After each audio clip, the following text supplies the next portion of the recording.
For years, it's been a huge point of contention for people in the East Phillips neighborhood in South Minneapolis. The issue surrounding Roof Depot coming to a head in recent months.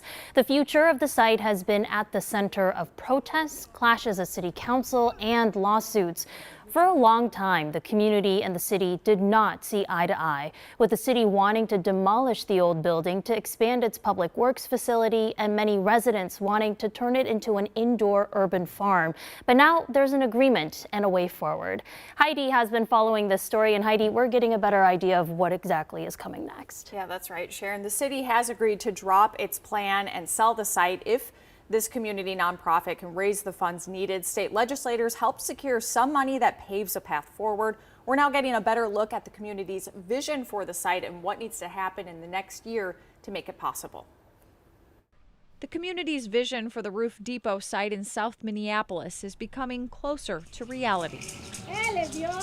Really empowering that this community group has been able to secure this space for all the communities that it does represent. The area surrounding Roof Depot is a former Superfund site. Years ago, arsenic-laden soil was removed from hundreds of properties. My family and like so many other families had contaminated soil in our own backyard.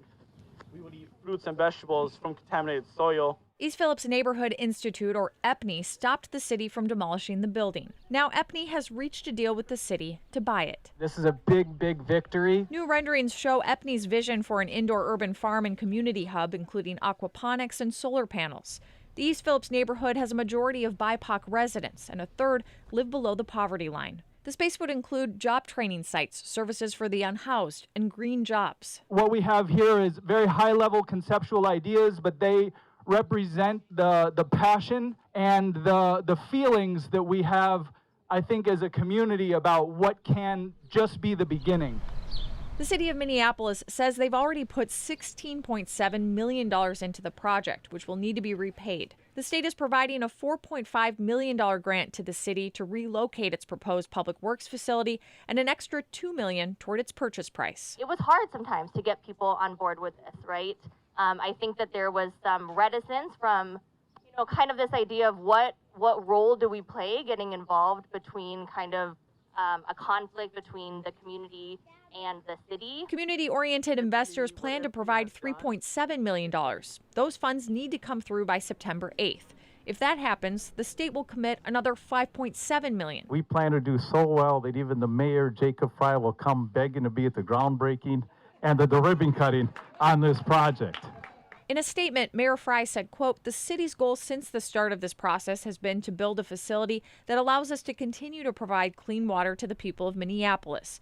This agreement would move us closer to that goal, address community wishes, and avoid double charging Minneapolis property taxpayers." We still have a lot more work to do, and I hope that, everyone still hangs in there and helps us. But when we close next year, we immediately start construction. So these drawings, next year they become reality. In the past, the city has said the building is, quote, unsalvageable and unsafe. EPNI's board president is an architect who was inside the building years ago and says it's structurally sound. EPNI is hoping the city will give them access to the building in the next week or so. Renovations are expected to cost $10 to $15 million and will come from grants, investors, and loans. And if all goes according to plan, Sharon, construction could start as early as next summer. That's fantastic news, and it's also nice to see those renderings. They look so realistic. I know, it's incredible, and those are brand new. Yeah, that's awesome. Thanks for staying on this story, Heidi. Thank you.